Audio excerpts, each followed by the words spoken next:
Howdy, Desert Boy here. So the topic of today's video is, concealed carry mini, okay? So we're going to talk about that a little bit and show you something that I picked up along the way. And, the whole Desert Boy here, he's kind of gone off the end of the small caliber trail, I think. He's kind of lost, you probably think, what about your Colt Plus P, 45 Colt Plus P, 45 ACP, wanting to get a 41 Magnum, 357 Magnum, all the, 44 Special, all the big bore calibers. Well, I think all of you know that I also like some of the small caliber ones. I have things like the 32 Smith & Wesson S&W, third model hand ejector like this one here, which happens to be empty, which I have an affinity for, and some of the other small type guns that I have, even have this 9mm Sig Sauer P938 Legion, which we can show it's got no magazine in it and that it's empty, and so, I do like smaller weapons and smaller caliber weapons. And the Smith & Wesson's 32 Smith & Wesson long's probably about the lowest I'd go. And generally I stick to 380 or above, but that's probably about the lowest I'd go in caliber. And so today we're going to be looking at a potentially an EDC, or just having a gun that's well, it's almost like carrying nothing at all, almost, because it's so small and light, and so it's almost nothing, but it isn't nothing, and as always, we need to remember we want to follow our local, state, and federal firearms laws, rules, regulations, including, whatever the requirements are for CCW or concealed carry or open carry, hunting, and so forth. Make sure you're getting all your training done and you're getting all your permits and everything. And always make sure, safety's paramount. Make sure you have instruction and understand the operation of all your firearms. So with that out of the way, what are we going to look at today? Well, if you give me a chance here just to kind of reset a little bit, we'll take a look and see what it is that Desert Boy has picked up along the way here. So let's see what we have here for this video. Let's take a closer look, and it is a Keltec. Now, who would have been expecting a Keltec from Desert Boy? Probably not too many people. It's a nice case they have here, large case, You open it up and look, Keltec.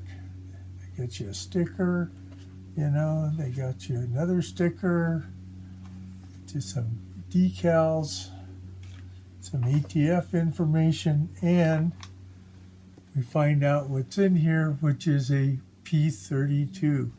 Now this is the safety instruction and parts manual. You always want to read this and become familiar with your weapon. And this is a type of lock that you can put on the trigger guard, if I remember correctly. And it has this nice little carrying case in here. That's kind of nice, huh?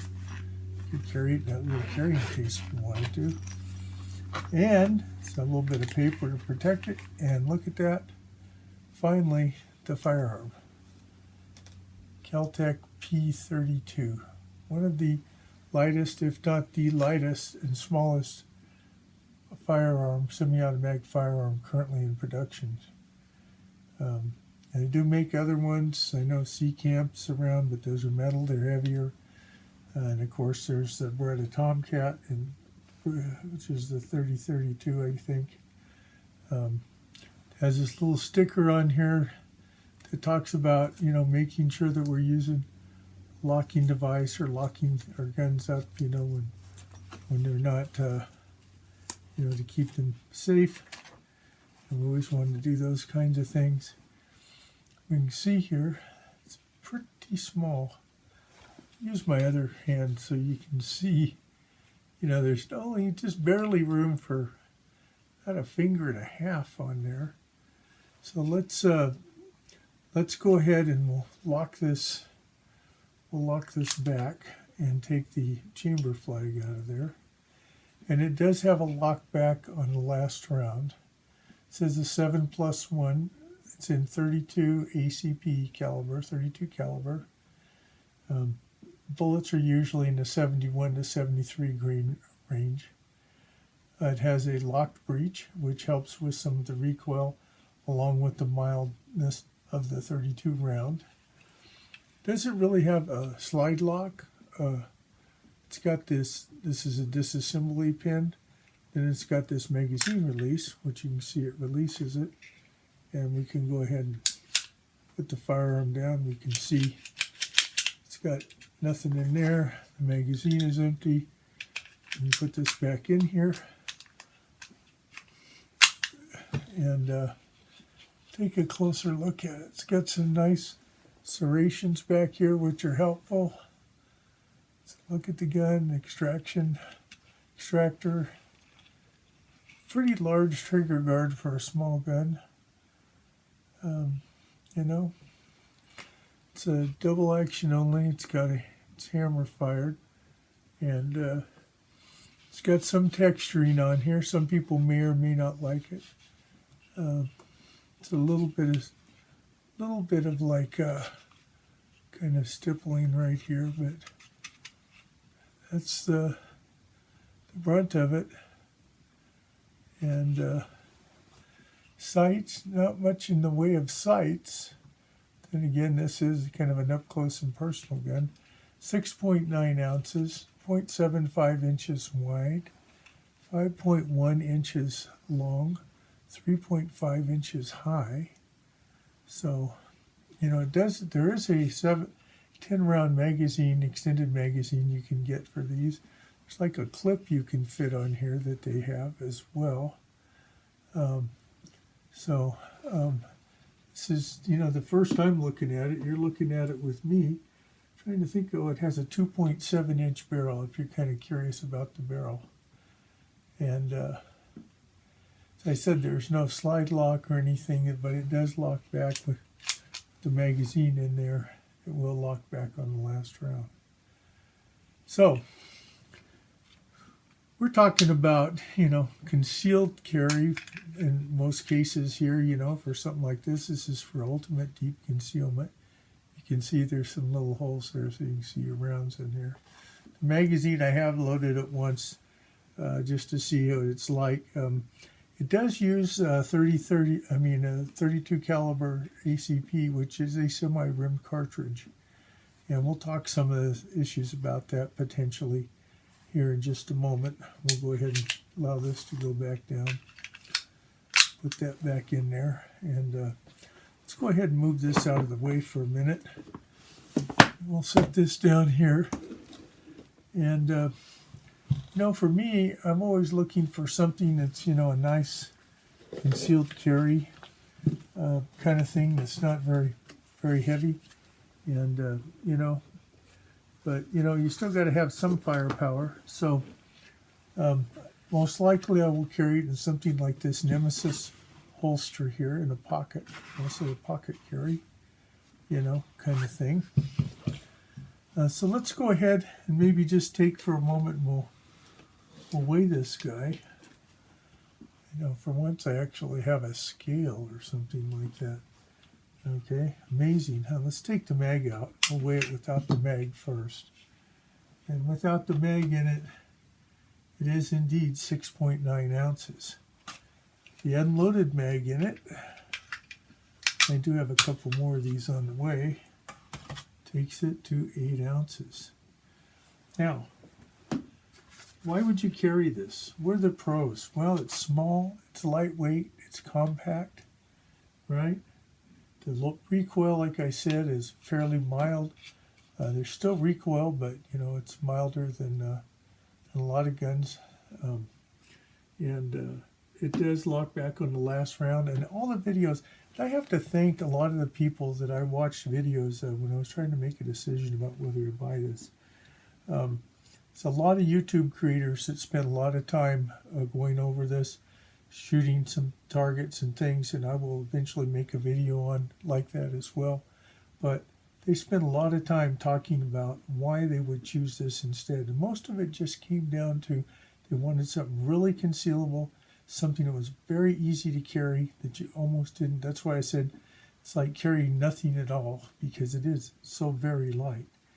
And if we were to put some rounds in there, we'd probably see that it was a bit heavier, you know. And so how does it compare size-wise with some other guns? Let me just, this is my Sig Sauer P-938 Legion. There is no magazine in here, and it is indeed empty, right? And so size-wise, look at that. It is much thinner. And this gun is about 17 to 19 ounces. It's all metal, right? And you can see, you know, it is significantly smaller than that, right?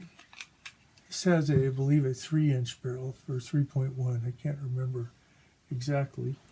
You know, that's one example. And then what about with the revolver? My lightest revolver that I have, and we'll check it empty, is my Smith & Wesson 351 PD in 22 Magnum. And it weighs, well, let's just throw it on the scale here for a second. You know, it weighs 11.1 ounces unloaded, okay? But if you look at it compared to this, you know, and it's only got a 1.87-inch barrel.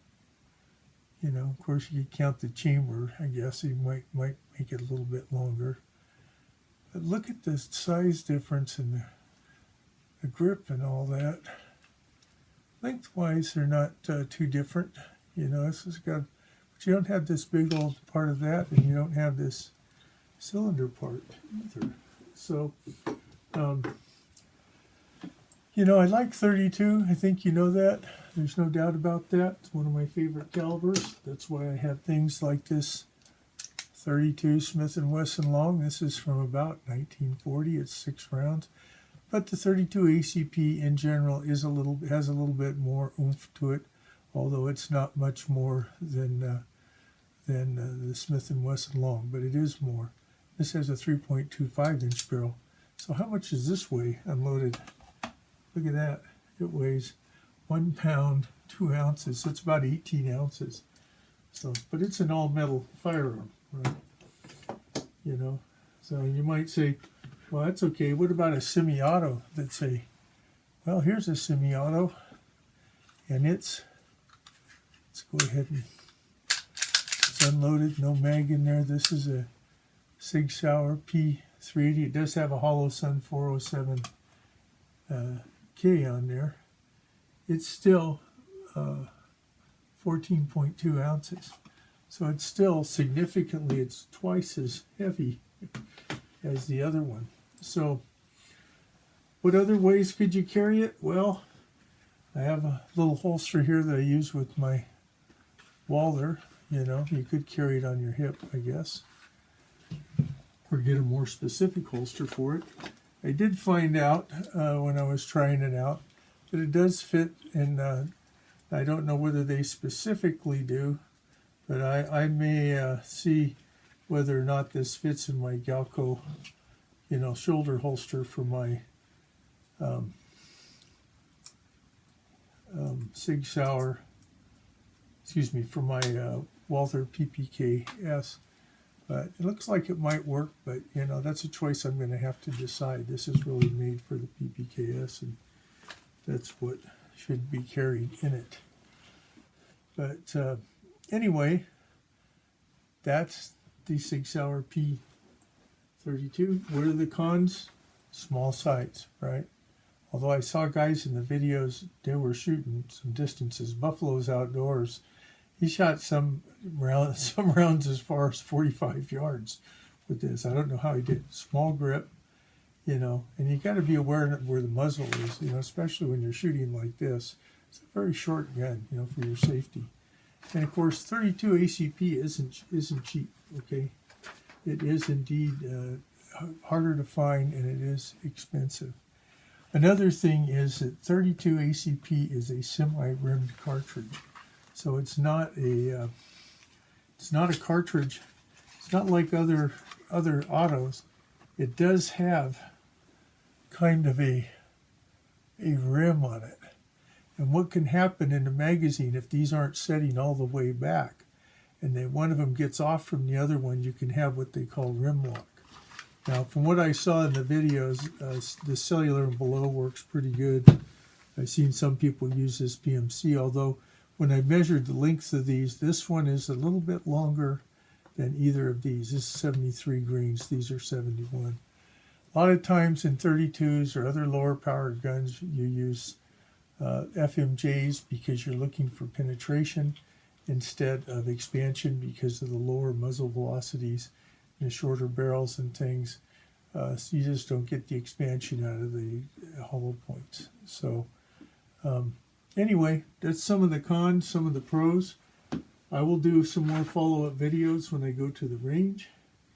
And you know, I just think I think for me this is something that will work for extra deep concealment, and I'm looking forward to getting into the range and see how it works out. So, as Reed Desert Boy always says, be safe out there, whatever you're doing, and if you like this video, please like, comment, and subscribe.